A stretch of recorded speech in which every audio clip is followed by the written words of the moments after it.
आज ये माताओं बहनों की भीड़ बता रही है, इन भाइयों की भीड़ बता रही है कि शासन में बैठे हुए वो चोर, हमारी सरकार में बैठे हुए चोर जो हमारे वोट से गए हैं, हमने वोट दिया है, लेकिन जमीन की लड़ाई में वो एक भी बार हिस्सा लेने नहीं आते हैं। चाहे विपक्ष के हो चाहे पक्ष के हो, किसी भी तरीके के लोग हो, इस लड़ाई में अगर हिस्सा लेने नहीं आए हैं तो इनको हम जमीन की लड़ाई में कभी भी वोट मांगने अगर ये आते हैं आपको, तो आप इनको अभी बहन जी कह रहे हैं कि जूता का माला पहनाइएगा, मैं कह रहा हूं डंडा उठा करके मारिएगा। क्यों नहीं है? 70 साल से हम सोए हुए लोग हैं, हमने अब आवाज उठाया है, हमने अब आवाज उठाई है, तो यह सरकार के अंदर भी कुलबुलाहट है। वरना बहुत सारे जलसे होते हैं, बहुत सारी रैलियां होती हैं, प्रशासन किसी को रोकने की बात तो दूर, प्रोटेक्शन तक देने नहीं जाती है, और हम जैसे 10-20 लोग सुबह इकट्ठा हुए, यहाँ हजारों की संख्या में शासन के लोग खड़े थे। जब हमसे एडीएम साहब पूछ रहे हैं कि तुम्हारे पास कागज है, तुम्हारे पास कागज है यहाँ के अनुमति के रैली करने का, हमने पूछा मेरे पास जब जमीन नहीं था तब कहाँ तुम सोए थे?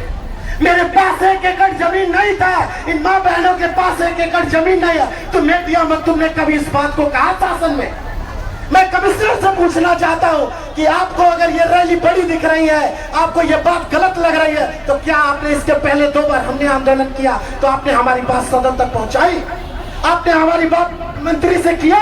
आपने हमारी बात राष्ट्रपति को कहा कि जितने भी भूमिहीन उत्तर प्रदेश में आए उनको जमीन चाहिए? लेकिन आपने हमारी बात नहीं सुनी। 2 बार हमने जब रैली किया, आंदोलन किया, तो कमिश्नर को ज्ञापन दिया और अल्टीमेट टाइम भी हमने दिया, अगर आप हमारी बात नहीं सुनेंगे तो हम इससे बड़ी संख्या में जो है आंदोलन करने के लिए तैयार है।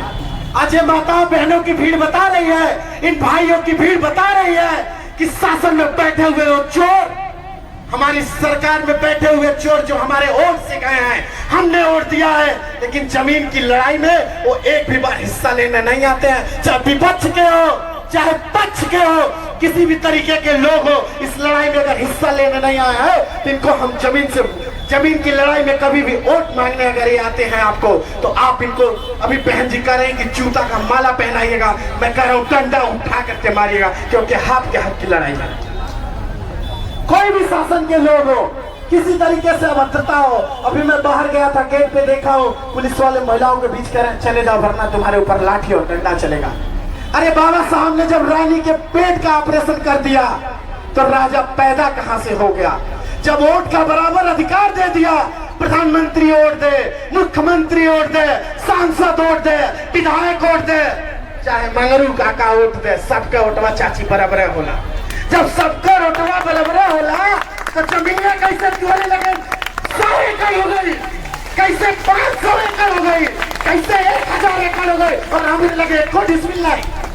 अरे हमारे दादा कौन ऐसा काम करे कि 1 डिसमिल जमीन नहीं पौले, और तुम्हारे दादा ऊपर से 5000 एकड़ लेके आई। अरे अंग्रेजों को गुलामो, अंग्रेजों के चमचो, अंग्रेजों के चाटुकार थे, इसलिए तुम्हारे पास 5000 3000 एकड़ जमीन है।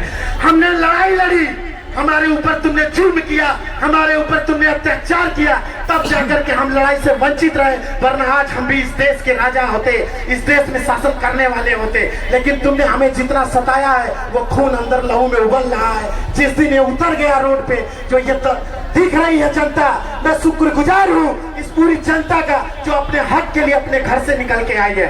तमाम ऐसी बहनें हैं जो 1 साल 4 महीने 3 महीने के बच्चे को लेकर के आई हैं, हम उनके जज्बे को सलाम करते हैं। जब बहन किचन से निकल जाती है ना और रोड पे आंदोलन करने के लिए आ जाती है, उसी दिन देश की राजनीति बदल जाती है, हमेशा इतिहास गवा रहा है। चाहे किसी की भी सरकार हो, जब महिलाओं ने हमेशा नेतृत्व किया है, महिलाओं ने आगे बढ़ चढ़ के हिस्सा लिया है, तो सरकार क्या, दुनिया का कोई कानून नहीं है जो महिलाएं न बदल देगा। इसलिए मैं आप सब लोग का हौसले के लिए, पर खुद के लिए ताली बजाइए।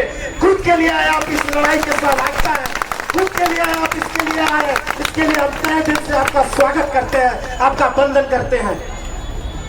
1 एकड़ जमीन की बात का अगर हम टिक गए तो हम तुमसे पूरा देश ले सकते हैं। हम उस बाबा साहब की औलाद हैं, क्योंकि बाबा साहब ने जब संविधान बना करके पूरे देश में लागू कर दिया तो तुम हमारे ऊपर अत्याचार करोगे, तुम हमारे ऊपर शासन करोगे।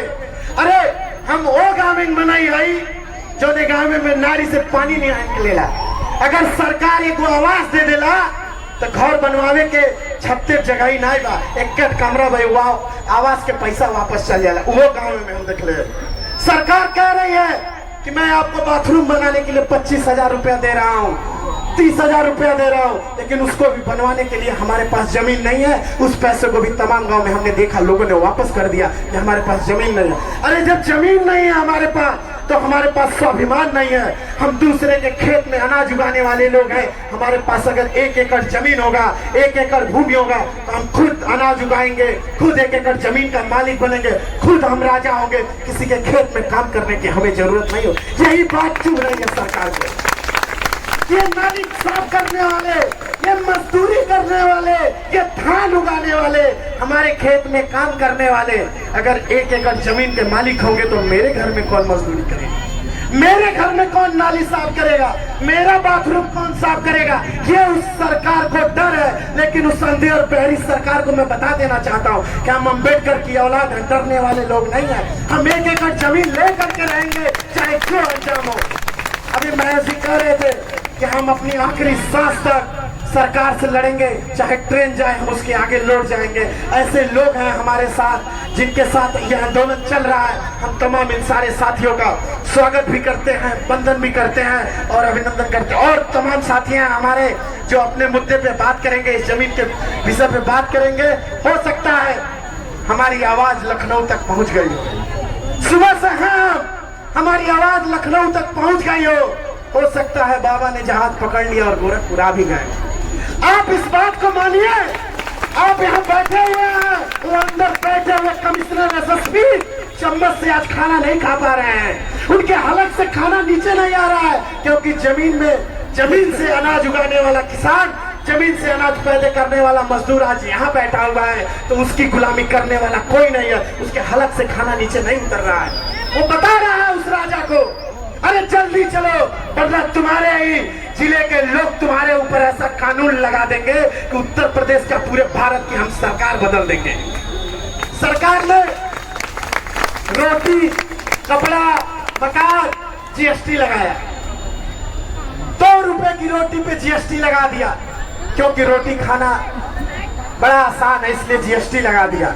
लेकिन पेट्रोल है, पता करिएगा आप, इस मंच से मैं कह रहा हूं पेट्रोल आज 97 रुपया लीटर है लेकिन सरकार ने जीएसटी नहीं लगाया है क्योंकि जीएसटी लगा कि वो चोर तो पेट्रोल